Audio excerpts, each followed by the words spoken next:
খুদা কত সুন্দর ডাব হয়েছে রে। ডাবটি তো পায়রা খাওয়া দরকার, কেউ একটু দেখি না।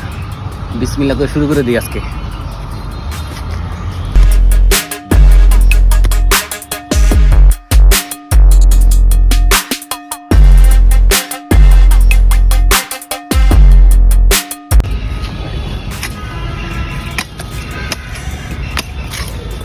এই বেড়া, তোর লেগে কি কোনো জায়গায় যাই শান্তি পাবো না?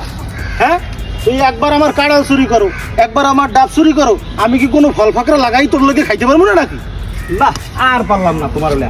কাঁড়াল বাড়তে গেছি হিনো তুমি, কাঁড়াল খাইতে গেছি হিনো তুমি, ডাব খাইতে গেছি হিনো তুমি। জিম নেই করতেছো মনে হচ্ছে তোমার সম্পত্তি পাইছো তো শ্বশুর বাড়িতে ফকো। আর শ্বশুর বলতে পারলে এটা আমার না? হ্যাঁ তোমার। যাক আমি দুইটা পারছি, একটা তোমার একটা আমার। চলো দুজনে মিলে খাই লাই। আমার তো এই শরীর আমারে খাওয়াবে। আর বাক তো দিছি, সমস্যা নাই, চলো। এটা কেমন কথা?